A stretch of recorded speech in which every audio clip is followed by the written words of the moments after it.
Assalamu alaikum wa rahmatullahi wa barakatuh to our guests here and everybody that is watching us on the live stream. I'm Moulana Jubair. I'm going to introduce our speaker for this evening, Moulana Bilal Kathrada. He is the founder and CEO of the IT Varsity. It is an online institution that has got over 300,000 students that are taking part in the various courses that it offers.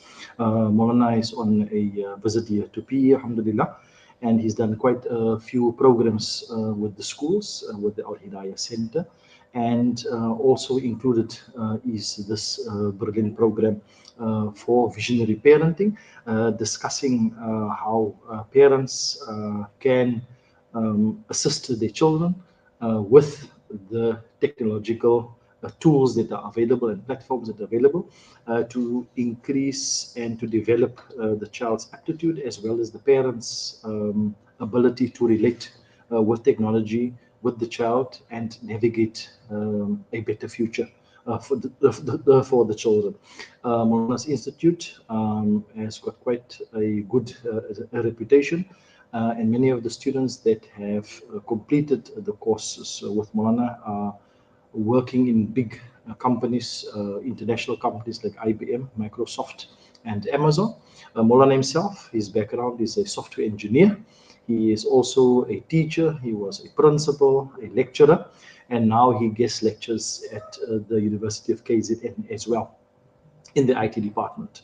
Also, Moulana is a content creator. You can find him on his TikTok handle, Bilal Katz, where he shares business advice. He's an entrepreneur, as mentioned. He started the IT Varsity Institution with two persons, two students, and then it has grown to be the biggest in Africa, Institute of Africa, and where Moulana then online, he gives business advice, he gives career guidance, and he gives general motivation as well. So without further ado, I'd like to give over now to our respected guest, Bilal Kathrada.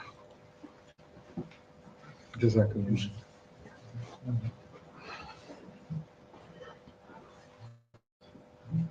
Assalamu alaikum wa rahmatullah.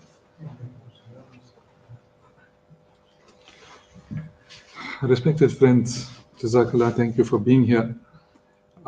This is a very pertinent topic that is affecting every single one of us globally. It's not something that is a uniquely South African topic. It's a topic that is has been proven. I mean, a few weeks ago, I came back from Malaysia and Singapore where I spoke on the same topic. In a few weeks' time, I'm heading to Mauritius, and in the month after that, Guatemala, and in the month after that, Sri Lanka, also on the same topic. And the reason I'm being invited to so many places is because there is so much of concern about this topic of AI and where it's going from different perspectives, whether you look at it from the business perspective, from economics, from the perspective of jobs, and of course, education, and when you look at it from the perspective of daily, our lives, our private lives, entertainment, and of course, kids. And today I'm going to talk about the kids aspect of it because it's something that's of great concern to me personally. And I think that the greatest concern for me as a person who works with AI all the time, I mean, I'm not speaking from a perspective that I read it in a book or I saw it on video.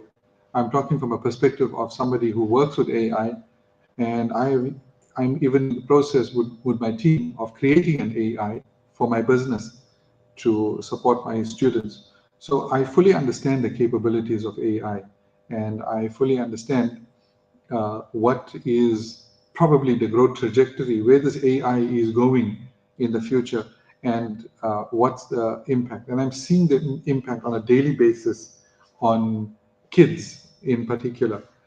But my greatest concern is just how unconcerned we seem to be about this, both as, well, primarily as a Muslim community. We don't seem to have any concern about AI. and tech. I mean, I've been talking about tech for, I don't know, 16 years. I've been talking to people about, parents especially, and schools, about technology, about becoming more familiar with gaining mastery over technology, not for our sake, but also for the sake of our kids. And I'll continue talking, but it doesn't seem to be catching on, not in South Africa in any case. I guess in South Africa, we feel we're exempt from the rules and these don't apply to us. But when we go to other countries, I was actually supposed to be in London about 3 weeks ago to speak on a similar topics, but my visa didn't come through because the British still think they're the British Empire when you look at the visa requirements. So that didn't work out. But so everywhere in the world, all people of all backgrounds are really delving into this. They're sinking their teeth into AI uh, for for a number of reasons, for career and business growth, but also for protecting our their kids. And the best protection we can give them is knowledge. Firstly, our knowledge, uh, and then their knowledge. Now, AI is not something, we must understand this. It's not something that's coming. It's not something that's some dream of the future. It's a reality. It's here already, and it's something that is affecting every one of us, whether we like it or not, whether we know it or not. That's the scary part, because the moment you give a child your device in her hand, no matter what age, and she swipes and opens and she starts searching, somehow that AI already knows, that's built into that device, that it's not you, it's your kid.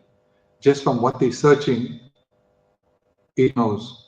And once it knows that there's a person X, say a child, it knows exactly the kind of content to show that person.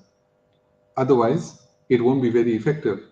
And then it starts showing that kind of content constantly, that kind of content that will slowly but surely train the mind of the child to become so almost addicted. So whether, and I'm not talking about things like ChatGPT, those are uh, the more clear clear manifestations of AI. But there's hidden AI, like in the social media.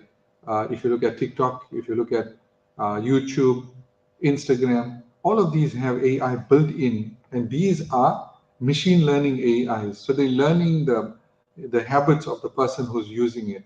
So within 2 minutes, and don't ask me how this happens. I mean, this is very complicated. Within 2 minutes, it learns exactly who you are and what you want to see, and what kind of things it can tempt you with. So it's a matter of concern. It's a matter of concern from a number of perspectives, right? As you can see.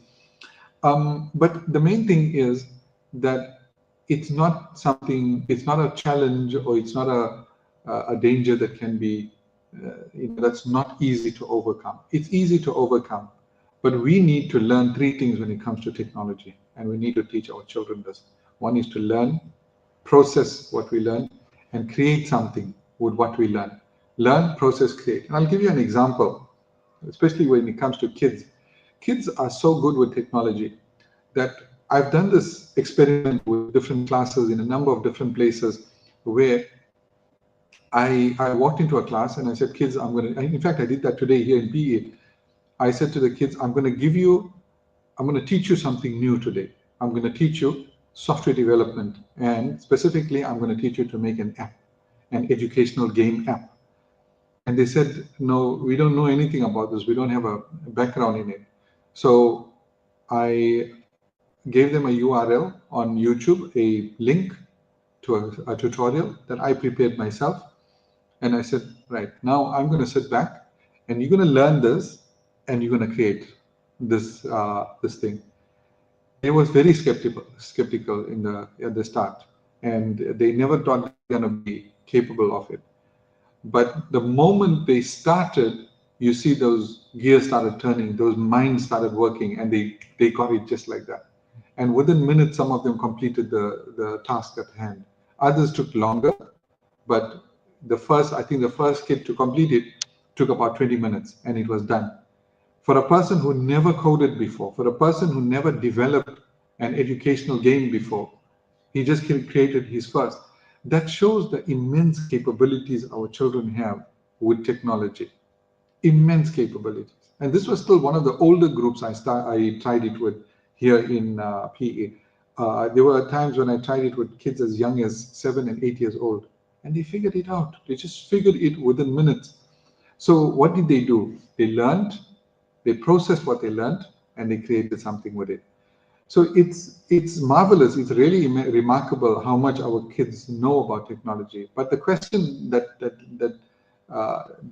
looms over us is: are they going to use it for the right things, or are they going to use it for the wrong things? Is that technology going to serve them, or are they going to serve that technology? That's the big question.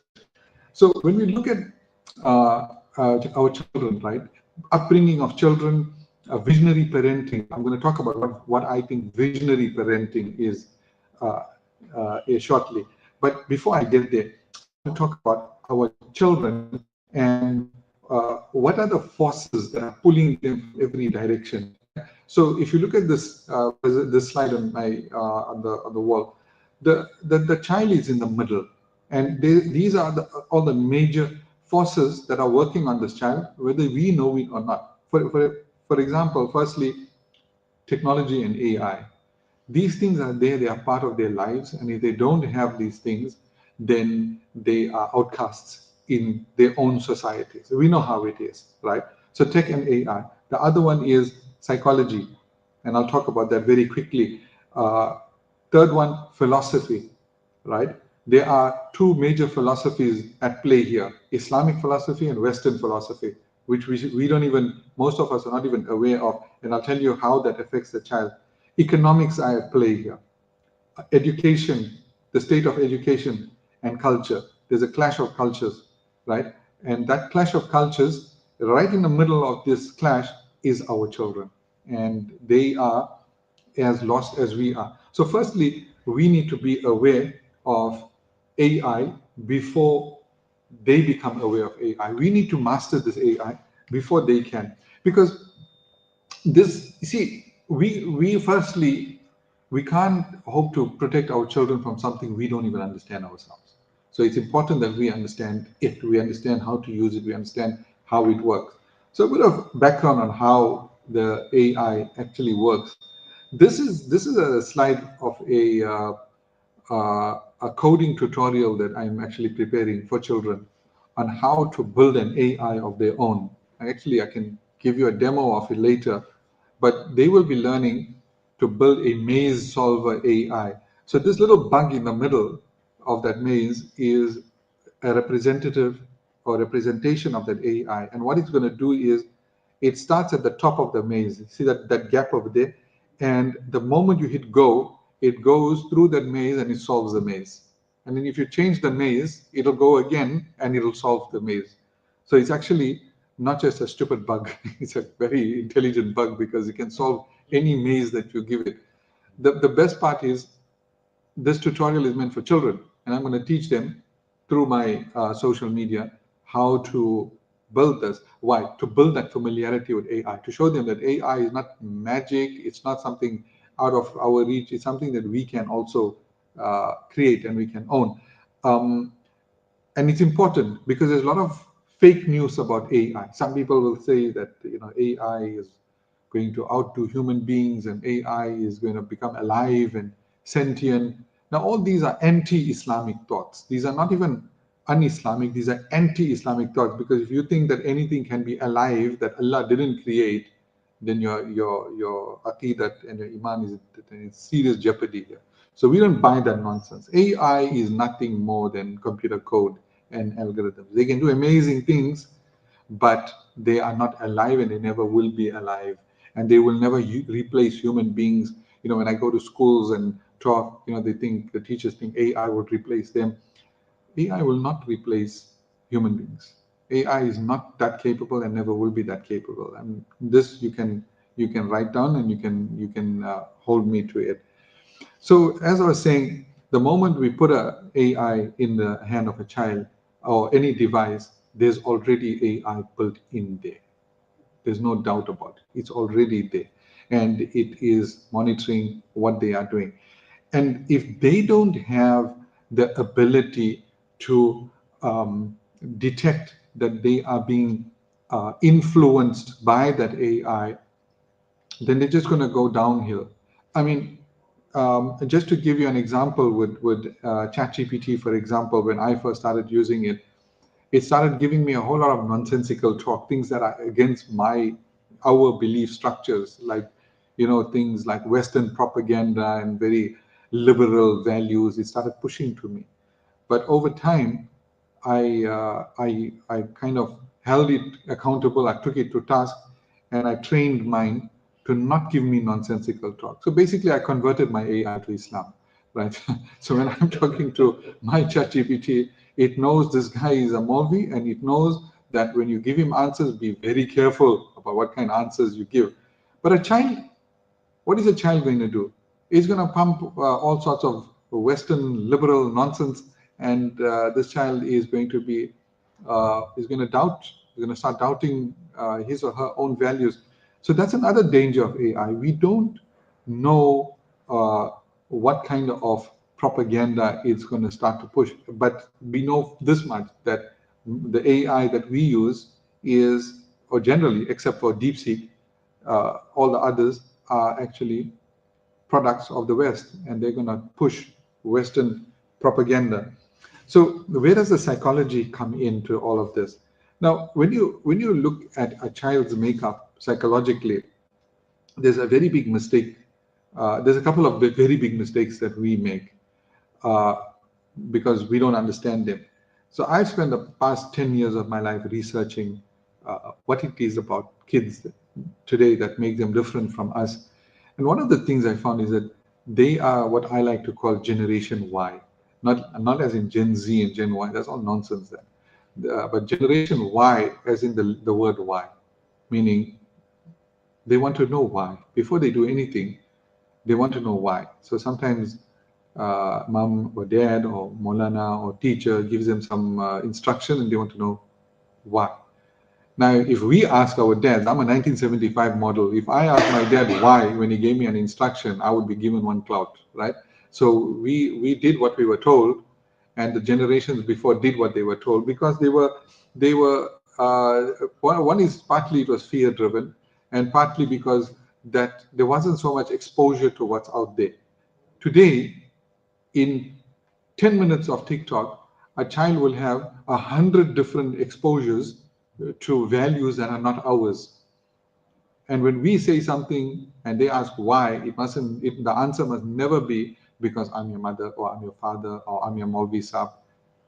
Doesn't work. They might just nod their heads, but inside, there's something else going on. This is not a generation that we can take trivially. That's the first thing. So Generation Y is a very, very extremely hyper informed generation. In a lot of cases, they know too much and they know more than us. So don't underestimate them, and don't try to uh, don't try to lie to them or feed them nonsense, because they will know it and their respect for us will go down. What they want is respect. And when our children tell us, I'm not a child, and we heard that before, right? I had a situation recently. Look, I'm not a counselor or anything. When people watch my social media, they think I'm some kind of educational uh, counselor or a psychologist or something. I'm not. I'm a software engineer. So, anyways, this one mother brought her daughter to me, and I honestly thought it was just to inquire about my courses at my school, but uh, there was some conflict, and there was this friction between mother and daughter, and immediately I saw the problem, because I understand this thing about I am not a child. It goes deeper than we actually realize. So what the child was saying was, my, my, my mother, and this became a little bit confrontational in my office, and it was quite uncomfortable. So the child is saying, uh, mother, stop treating me like a child. And the mother is saying, I'm your mother, you live in my home, so you will do as I say. Now, this is, in the top 10 things, worst things that a parent can say to a child, especially a teenager, and I hate the word teenager, and I'll tell you why. One of the worst things, probably top three, is that this is my home and you'll do what I say. And I'll tell you why.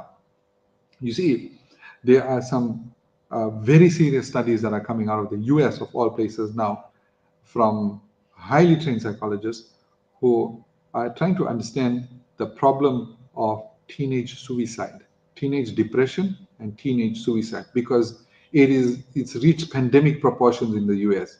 Now, they don't tell us these things because they control the media. So anything bad that's going on there, we don't know about, because they only show the pretty parts of it, right? They don't show us. But for us, if you go to America and you see there might be a small riot in, I don't know, in Alex Township, then you'll see news like the whole South Africa is burning. That's how they exaggerate things that are happening here, and they cover up things that are happening. We know that. I don't want to get into that. So, anyways, the shocking statistics are that the number one cause of death among teenagers in the US is suicide. Suicide. Imagine a country that is supposedly the most advanced, supposed to be the wealthiest, but their children are killing themselves, literally. And so it's a very serious thing. So then they went into this and they tried to understand what is going on. And the one psychologist, he came out, his name is Robert Epstein, very unfortunate surname, but no relation to Trump's buddy, all the media news that's coming out, no relation. This guy is a clinical psychologist. So he's one of them that did this research. And he says that I got a shock when I looked into why teenagers are in the state they are. One of the things that I learned was in no pre-industrial, pre-colonial society was there such a thing as a teenager. There was no such thing. The word teenager and the whole concept of teenager was invented in America in the early 20th century for population control and for marketing. Now, did we know that? We are so colonized in our minds that we don't even know that there was no such a thing. In Sharia, you are either a child, and when you turn baligh, you're an adult. There's no in between stage. From caterpillar to butterfly, they get a pupa stage in between. There's no pupa stage in human beings. There's no in between. You're a child who is innocent, you become baligh, then you are what we call mukallaf in Sharia. Your salat becomes fard. Every law of Sharia applies to you. There's no relaxation of laws until you turn 18 or 19. Now, we don't know this because of our own ignorance as Muslims. And this guy even says, I looked at Islamic culture, nothing. He looked at even Western literature. For example, Shakespeare. Never in the whole corpus of Shakespeare's writings did he use the word teenager, because he never existed. Romeo and Juliet. Romeo was 13, Juliet was 12 when the story happened. Did he ever call them teenagers? No, they never existed. So that's a big problem, because now what we are doing, because we are so colonized by the West, we are taking human beings who Allah and His Rasul Sallallahu Alaihi Wasallam recognizes as fully fledged adult human beings, and we're treating them like children. We're infantilizing them. We're infantilizing them from the time they are 12 and 13 years old till they're 19 and 20, and then we want to know when they come 20 and 21 why they're so lost. Moulana, my son is lost. He don't know what to do with his life because you infantilized him and you suppressed his personality for the last 10 years of his life, and now you want to know why he's confused and lost. So this is a problem. You see, we are guilty and responsible for causing all this harm to our children. We put them in school, they learn knowledge where you can't answer why are they learning this, because we're following a Western education system to get them into Western universities. And so you want to know why our ummah is going off track. So here's the reason. So their minds, their bodies, their emotions, everything are saying to them, you are an adult. But mommy and daddy and society is telling them, you are a child. And here's something very interesting, by the way. This is not my topic, but I want to just touch on it because it's important. That the other thing and I went down that rabbit hole in psychology. The other thing that becomes very clear, that peak human performance, when we are at our absolute best mentally, when it comes to cognition, memory, speed of reaction, every way, peak human performance is at 13 years old. After that, it's a decline all the way. So our 13-year-olds are actually more intelligent than we are. I'm not saying they are wiser. We got wisdom. White hair and white beards bring wisdom, but they are sharper than us. That is the peak. That's why you get people like Imam Shafi'i, rahmatullah alayh. At 16 years old, he was already a judge of the court. Even Sina at 15 was already a doctor, because they realized in those years that up till 9, 10 years old, they must play. But when they get baligh, and they used to get baligh a little earlier in that zamana, now all the serious learning starts. And they used to give them their vocation from 10 and 11 years old, not 21 years old, when they already too old for it. So from a very young age. So go into history and look at history. Ibn Abbas radiallahu anhu, Muhammad ibn Qasim, Fatih Sultan, all of these people were young. They were in their teens, what we call today teens, when they achieved all the things that they achieved. So we're harming an entire generation of Muslims because we are following the West, and they deliberately infantilize so that they come out confused and they become good workers in their factories and their shop. So we must be careful of that. And related to this topic here is the criticism against Rasulullah sallallahu alaihi wasallam when it comes to Hazrat Aisha radiallahu anha, right? Hazrat Aisha radiallahu anha, despite her age, was baligh. She was baligh, and baligh means adult. Adult means able to make a decision, able to accept her position in nikah or not. Now, the West will tell you, no, but she was too young. But then we can ask the West that, okay, see, you saying what age does a person become adult? 18. So you're trying to tell me that at 17 years old, 11 months, 29 days, 23 hours, 59 minutes, 59 seconds, she's a child. And then tick, one more tick of the clock, she becomes an adult. Does that even make sense? It doesn't make sense. But when the body, the mind, everything changes from child to adult at 8 and 9 and 10 and 11 years old, then you say still a child. So the whole physical being changes, and you're saying still a child, and one arbitrary age just changes, and you're saying now that becomes an adult. And the society is so corrupt, so corrupt. Age of consent is 11 and 12 years old, meaning a child can have sexual relations with another child between 11 and 18, but she's not allowed to marry. What corrupt society is that? She can engage in zina, but she can't marry. Marriage is forbidden at that age. So be careful what we think and how we behave. Because when it comes to philosophy, right, let's get into the Islamic philosophy. Allah Ta'ala says in the Quran, وَعْبُدُ اللَّهَ وَلَا تُشْرِكُوا بِهِ شَيْئًا وَبِالْوَالِدَيْنِ إِحْسَانًا وَبِذِي الْقُرْبَى وَالْيَتَامَى وَالْمَسَاكِينِ وَالْجَارِ ذِي الْقُرْبَى. So it continues that ayat. Now, in Islam, a person, our worldview, firstly starts with our Creator.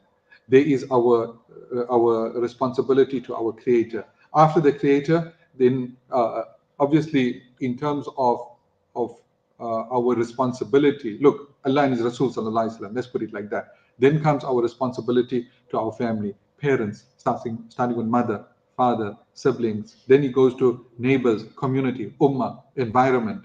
Even the non-living creatures, the non-human creatures come under our care as Muslims, as per the example of Rasulullah sallallahu alaihi wasallam. So a Muslim is not alone.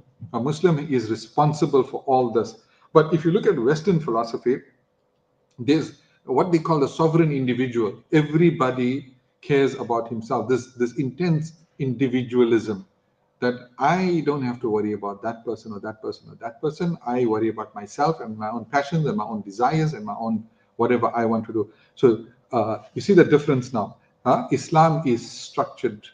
The West, you are nothing more than a thing that is existing. There's no creator. They removed creator. Like Friedrich Nietzsche said, uh, God is dead and we killed him. What he meant by that was that but the Westerners, they removed God from their lives altogether. And this is the situation. So a godless society is a dangerous one, is a very dangerous one, because there's no morality. There's no morality. There's no right and wrong. It's what I feel.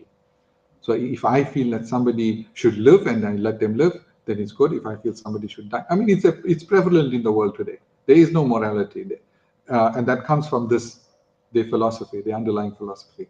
I am the individual. If I'm stronger than you, I'm bigger than you, I can take what you got because I'm bigger than you. That's the Western philosophy. They won't say it, but in the books of philosophy, it's there. It's there. There's a whole concept uh, when it comes to morality. They have this thing called individualism, the shifting morality. Your morality can shift depending on your mood, but our morality is the same. No matter what, whether you're in a good mood or bad mood in your business, you will do halal. You will treat people in the same way. You got no excuses. Allah has determined our morality. It's encoded in Quran and Hadith. So that's another. That's where now I'll tie all this together because I don't want to take too long. When you look at economics today is also very problematic because economics is driven by that shifting morality, that lack of God consciousness in the West. When you got rampant capitalism, then all they want is to make money. It's money because money brings power. See, when there's no God in somebody's mind and heart, then the only other deity is power. Think about it. In the absence of a belief in a higher being, in the absence of a belief in Allah Ta'ala, the only other thing is power.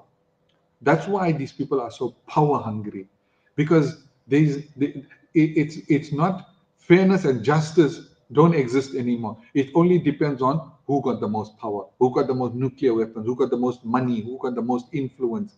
And that's why you find when you understand these things, you understand how the Americans and the British and the Europeans, how they think. It's you think, but they got so much. Why they killing so many people for more? It's because money equals power. Weapons equals power, and power talks. So they actually worship themselves. Think about it. And Allah Ta'ala says in the Quran, have you not seen the person who worships his own desires? That's how they are. So I found this nice picture of this child. His face is like that with the devices because that's what they want. They want us to be completely absorbed by this technology because that's how they keep us uh, subservient to it and keep advertising to us and keep us thinking in a way that they'd like us to think. Very, very dangerous situation. And I've seen parents giving small children like this the device, in the pram. The child is in the pram and scrolling away. 2-year-old child. That's not healthy. That's not healthy at all. It irks me. Go to a restaurant, sit down there, and you see family comes in, father, mother, son, daughter, all looking at their devices instead of having a nice family conversation. It's dangerous. It's very sort of from an economic perspective, that's great for them, for the capitalists, because they want you to use that. Now let's do a little a little uh, play a little game here, right? I want you to tell me. I'm going to show you two pictures of cars. I want you to tell me which car is from 1925 and which car is from 2025. Can you do that? Let's see how clever you are. Right. Which 1925 or 2025? It's very evident, right? 19 or 20? 20. Now, I'm going to give you a harder one. If you think you did well there, I'm going to show you a classroom. 1925 or 2025? You don't know. Maybe. This is 2025. Now, why I'm doing this is I'm showing you that the same picture in black and white could be 1925 or 2025. Look at automotive technology, how much it's changed. But look at the classroom, how much it's changed. You know what I'm trying to get at here? Everything changed around us. Education still remained the same. If you look at the subjects, it was the same. If you look at the teaching methodology, it was the same. Education hasn't kept up. And this is something I keep talking to schools about, that we need a change. We need a change because, uh, I mean, now we got the age of AI and our children still are being taught things that when you speak to them, and I really do sit with them and I talk, uh, they are very demotivated when it comes to school, right? When it comes to culture, there is, don't let anybody bluff you, there is a clash of cultures. There is Islamic culture. Islam is not a mild, secret religion that you do in the privacy of your home. It's not. Never was, never will be. So when the West says Islam is a threat, they are right. Islam is a threat to them because Islam, in one sweep, it destroyed riba, it destroyed injustice, it destroyed racism, it destroyed all their favorite things, zulm, injustice. It destroyed all that. And as long as they can keep Islam down, they will keep Islam down because Islam is a threat to many of those values: capitalism, interest, exploitation, all of these things. So it becomes seriously, a serious threat, and it is also it's also a force that has to dominate. Look, let's not hide that fact. Islam is a force. It's a world-changing force. It's a dominating force. And when it did, if you look at Andalus, you look at the Abbasid and the Umayyad and the you look at the Mughal empires, you look at the uh, Ottoman empires. I mean, think about the Mughal empire. When the British made inroads into India, India's GDP was 25% of the entire world's GDP. It was the richest country in the world by far. And by the time the British left, India was one of the poorest countries in the world. Literacy rate was 2%. Only 2% of the population could actually even read. The way they plundered the country, they left it in tatters, they left it. But under Muslim rule, it was rich, super rich. Same with Spain, under the Andalusian Empire. Uh, it was what even Westerners, there's a book I read about it, a nun based in Europe. She called it the ornament of the world. It was amazing. It was beautiful.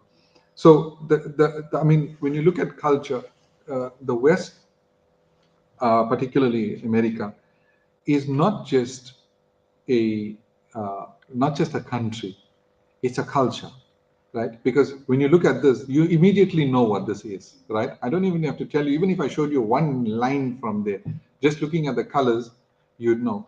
So they are proselytizing. They are a proselytizing, evangelizing culture, right? So when you look at Hollywood, you look at the music industry, the food industry, everything that's coming from there is and has to be part of their culture, and that's a prerogative. They if they want to spread their culture, they can. But the question is, are we going to be on the receiving end of this? So when it comes to the technology that's coming from the West, why would it be any different? Why would it not be Western culture? Which brings me to the Islamic view on technology and all of the things that we see. Now, if you look at some people, right, some Muslims will tell you that our morals and values are all in the past, but so is our science and technology. One person even told me this to my face. He said, all this technology is not for us. The technology from the time of Rasulullah sallallahu alaihi wasallam is enough for us. Right? I sensed a bit of hypocrisy there because he had a cell phone. and his house had lights, and he went for Umrah, not on a camel, in a plane, and he says silly thing. I mean, come on, when you say things like that, you make yourself look silly, right? So for some people, they're still living in the past. Let's put it that way.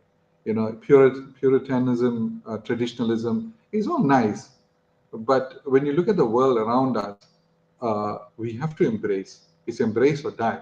And if we don't, the next generation already has. I can tell you horror stories of parents who chose to ignore what their children did, and there was this big generation gap.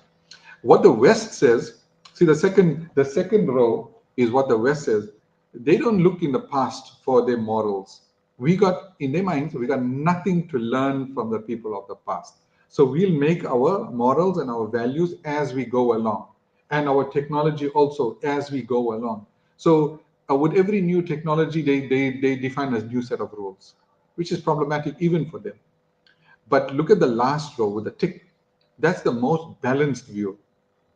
And that's a Muslim view. In terms of our morals and values, we look back at Rasulullah, the Sahaba, the Ulama, the Siddiqeen, our pious predecessors. That's where we get our morals from. But our technology, science and technology, we're always forward looking. So we got one foot of morals and values in the past, and our foot of technology, innovation, and science, we're always looking to the future. And when you look at the golden age of Islamic civilization, that's exactly what happened. We actually saw a level of scientific advancement that is even affecting us up till today. And for example, when we talk about computers and code and algorithms, every AI is an algorithm. The concept of algorithm was invented by Muhammad ibn Musa al-Kharizmi, who was an alim. And the word algorithm actually is his surname. Al-Kharizmi became, when it went into the Latin languages, countries where they spoke, they couldn't pronounce the kh, so they made it algorithmi. Algorithmi became algorithm. I mean, this man didn't just know technology, he invented algorithms. And not just that, he also invented maths. I mean, the word algebra comes from the title of his book, Al Jabr wal Muqabala. That was the kind of the caliber of human beings that we produce. And from the Andalusian Empire, you got Ibn Rushd, whose writings went into the West, and he became known as Averroes. There is no Averroes, it's Ibn Rushd. So the whole foundation of modern science and scientific method is based on the writings, the rationalism writings of Ibn Rushd. He revived Greek philosophy when it was lost even to the West. So their morals were very strong. The value systems in Islam were very strong. But in science and technology, they were also leaders. And that's what we need to be. And then to conclude, let's talk about visionary parenting, because that's what you are here for. So what we need to teach our children, as I proved today in the school here in PE, is that we need to teach our children not just, you see, there's a kind of knowledge that's called propositional knowledge. Be careful of that. Propositional knowledge is what we teach them in school currently: maths and English, theorems, and basically theoretical knowledge. What we need to take them is from propositional knowledge to practical knowledge, where they learn something and they can do something with that knowledge. And that's the problem today because I used to teach maths, right? And I used to wonder, why do kids hate maths so much? It's because maths is abstract. Maths is abstract. It's something that we can't see what is the end result of it.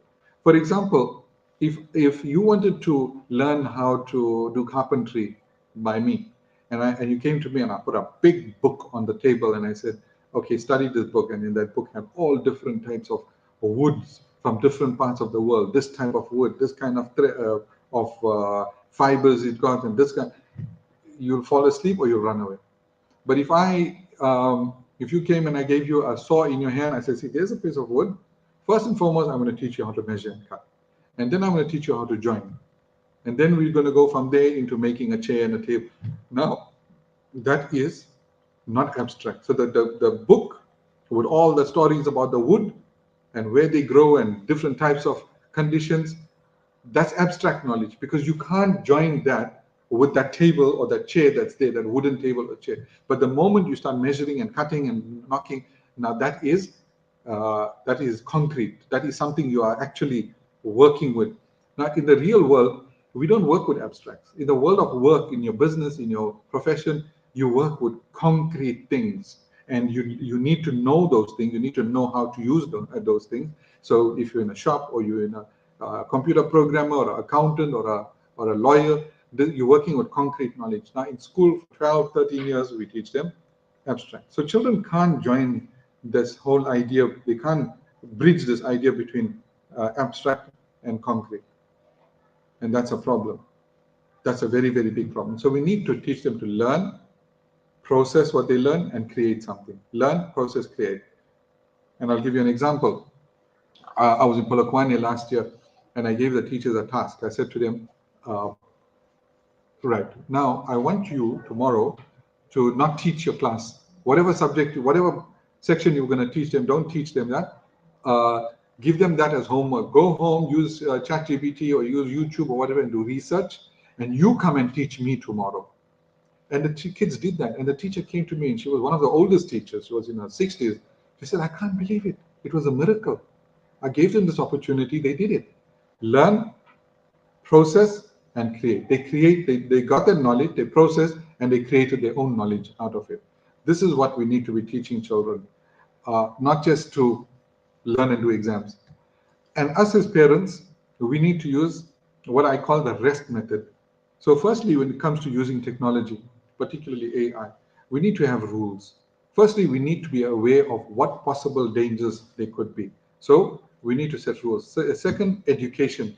Educate ourselves and them. Educate ourselves on the dangers. I've already given you some of the dangers, not to scare you, but to create awareness. Now you know, when my child is using this device, there are certain dangers. You already know it. Beforehand, you know what's going to happen. You know, my late dad used to teach me, when he used to teach me to drive, he says, son, when you're driving, drive for the other driver, for the other drivers on the road. What he meant by that, as you're driving, you must be able to see which fella is an idiot that's going to cut you off and do dangerous things, and which fella is going to be, a good driver. So you can preempt the next person's driving. So with the devices, you must be able to preempt what kind of dangers there will be. But if you don't know it yourself, you're going to be lost.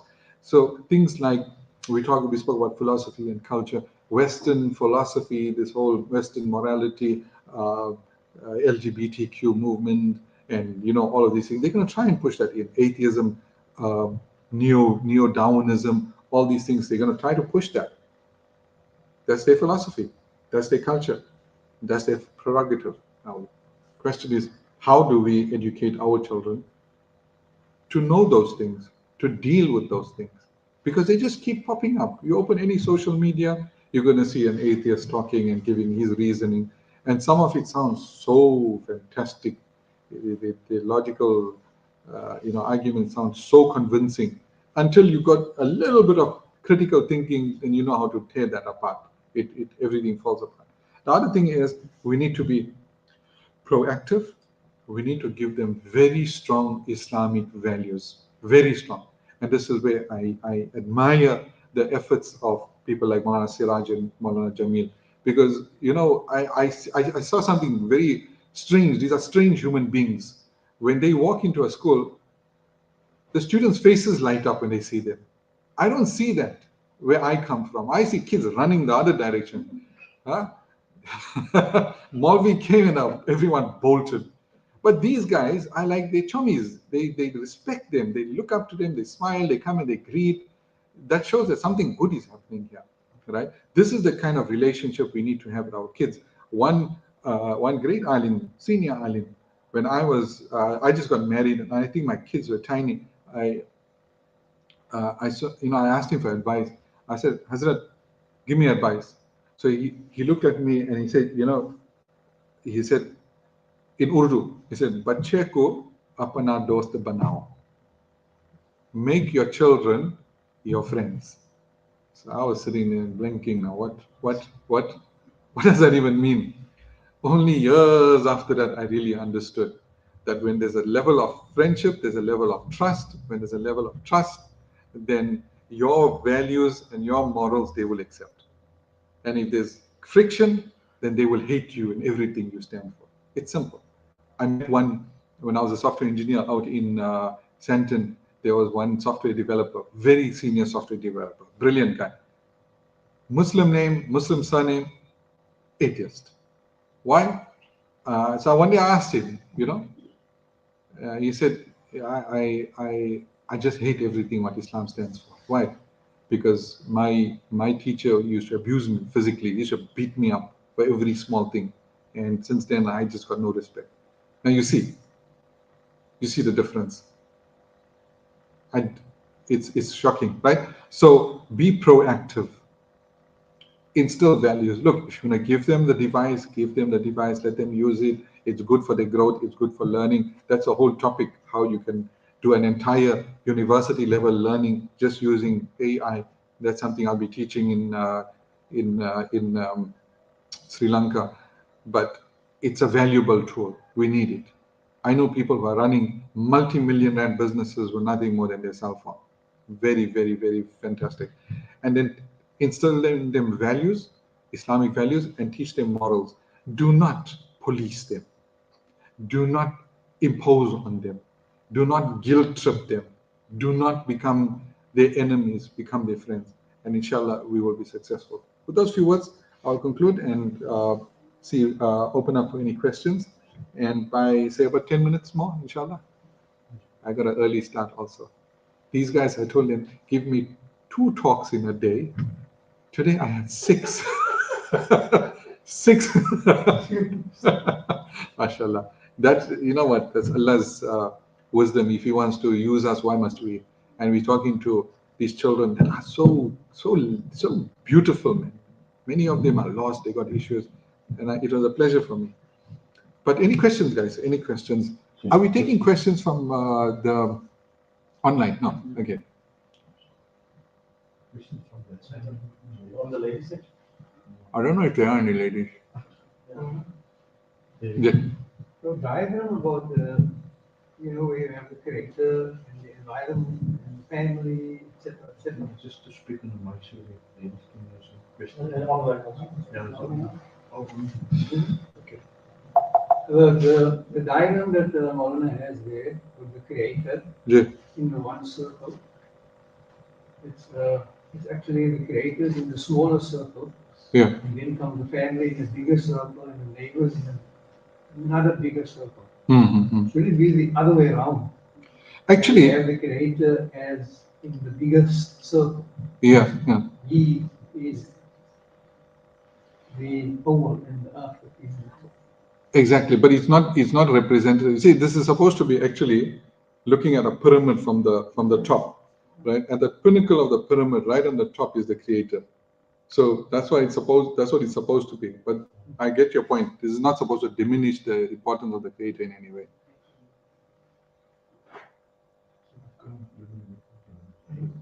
Yeah. If you look at a pyramid from the top, the uppermost part looks like the smallest. So I was trying to show this, that the base of the pyramid is the least important thing and the top of the pyramid is the most important.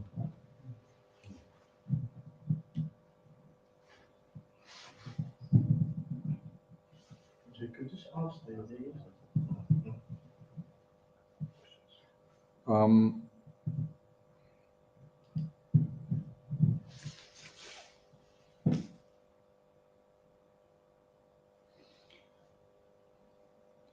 Okay, so if there's no other questions, I'm always available online. My WhatsApp is there. You can get my contacts from Moulana Siraj or Moulana Jamil, and we can have another conversation. I got one question. We spoke earlier to Moulana about it.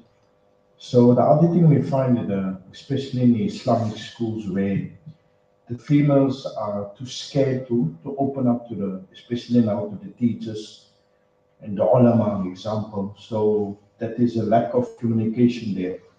So it's just a question, how do we fix this? Because now, if the females, I'm just saying, obviously the laws of Sharia must be there, whatever parda.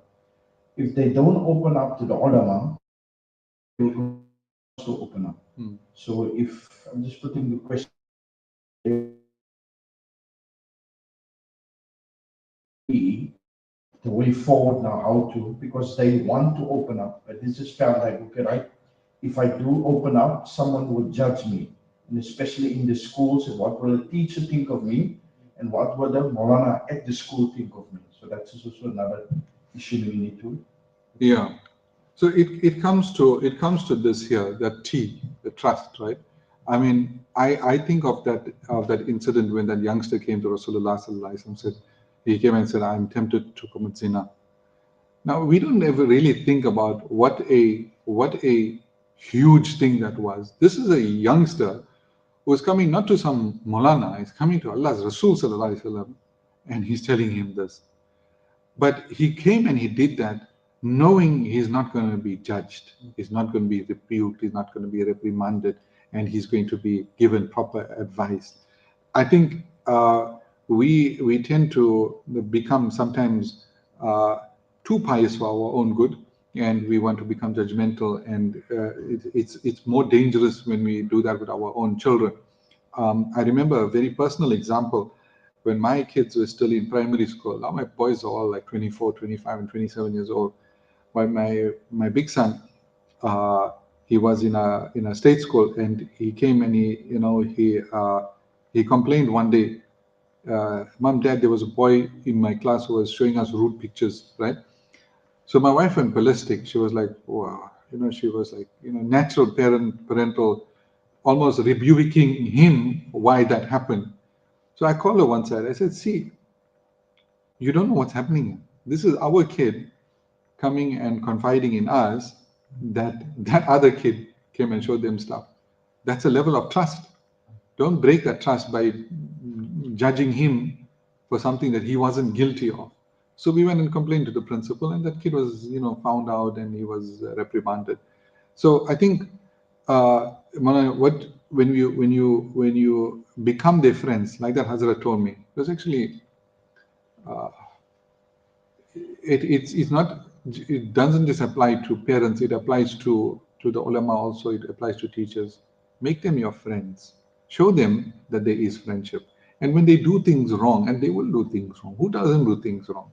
When they do things wrong, then still accept them, but show them the right way. Show them the right way, because we tend to forget what it was like when we were teenagers, all the temptations that were there. So I think, it's like late Baipadia used to say, the idea is not to win the argument, but to win the man, to win them over. And then you see the trust will be there. And if trust is not there, then they're going to go to everyone else and they're going to look for advice.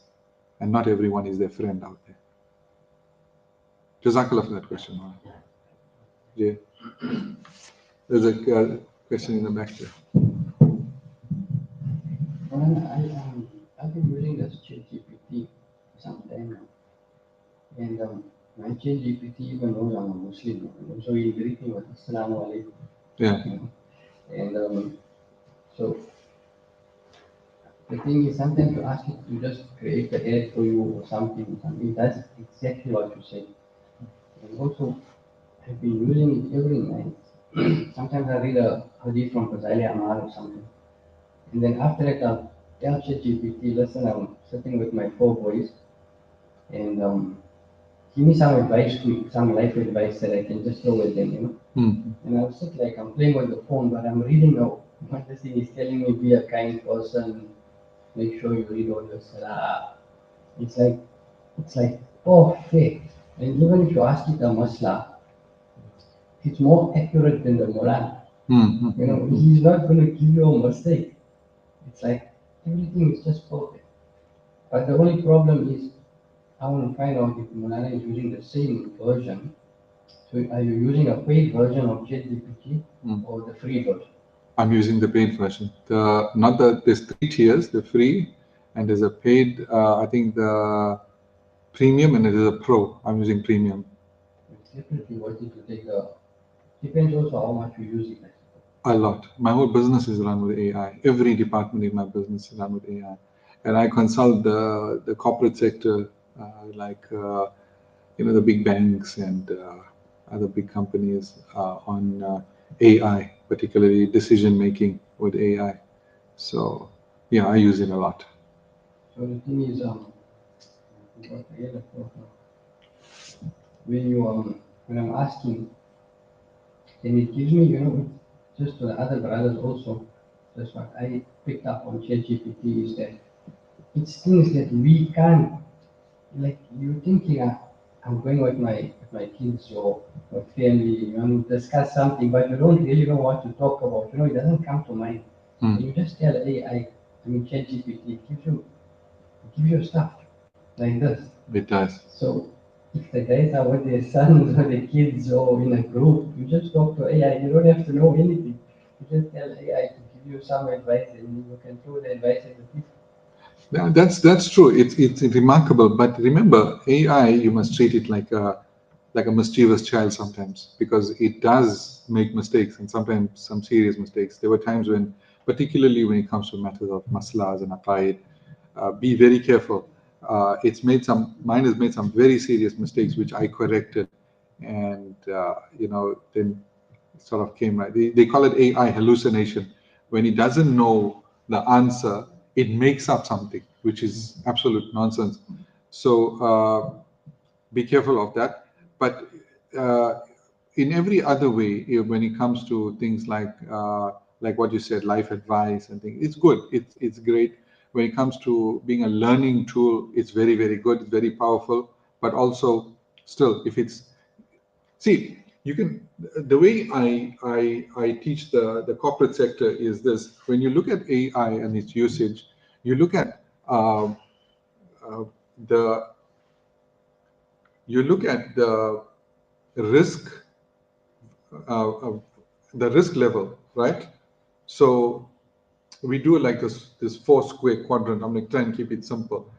So when you ask the chat GPT or any AI to make a decision for you, how seriously you take that decision is proportionate to the risk level, right? So if it's going to be a life and death situation, then you have to double check and triple check what it's giving you, because that could cause serious difficulty. Now, in the same case, in the same way with us when it comes to Islam, the more mission critical what you are asking it, the more careful you have to be about what answer you get from it and how much you accept it. So if it's a masla, for example, regarding salat, then okay, ask the masla. But the more critical the masla, the more important it is to check with an alim. You say, hey, this is what I got. Is it correct? But if it's something simple like life advice, where you and I, we can discern that this is good or bad life advice, then you can accept it. But it also makes mistakes with factual things like historical facts, and I had to correct it on a number of occasions. And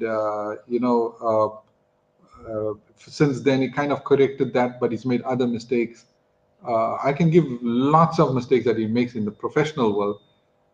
It's still, I mean, the kind of, in the software engineering world, people hype about how good AI is for software engineering. It's not. It makes lots of mistakes in predictive analysis. It makes lots of mistakes. So these professionals, they're careful to use AI, but also to double check and triple check its results. So we as Muslims need to adopt the same attitude.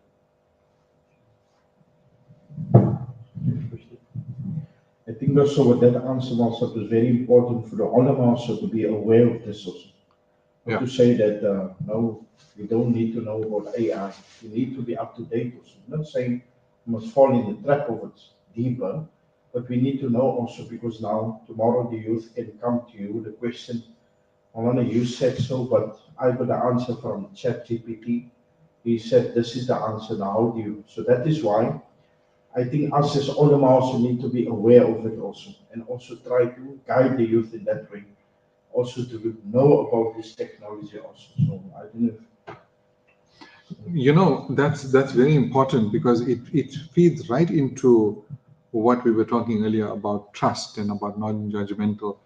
I mean, when I ask, there are kids that spend hours a day with ChatGPT. It's become like their buddy, their friend. And when I ask them why, and there were studies done on this, why do people do that? And the simple answer that everybody gave is that it's non-judgmental. You can tell it your deepest, darkest, innermost secrets. It's not going to give you any negativity. It's not going to judge you. So that was a trait of Rasulullah sallallahu alaihi wasallam. That's how that youngster was able to go. That's how women used to go up to him, senior Sahaba, junior Sahaba. They used to be able to talk to him because that trust was built up. That trust was built up, and they could. So we need to tell to teach our kids that telling them that is not enough, but winning them over is more important. So yes, you're right. By us not knowing this technology and telling people not to know, that's what they call ostrich mentality. You stick your head in the ground and you think the danger goes away. It doesn't go away. We can turn our heads away from it, but what about the next generation? They are using it. Sometimes my sons are intelligent fellows, right? They're very intelligent fellows, but sometimes they come and ask me questions where I can see they've been negatively influenced by social media or by AI.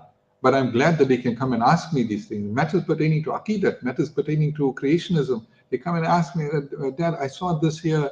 What do you think about this? What you have to say? And I have to correct them.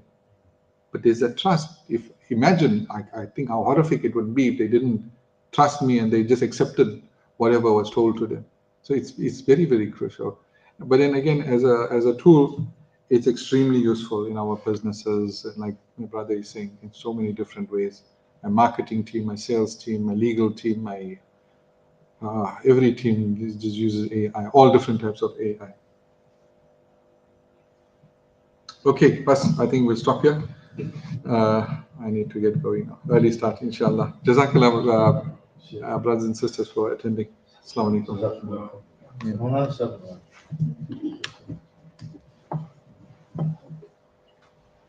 I think there's some tea and biscuits there. We're going to take part, inshallah. Coffee or whatever.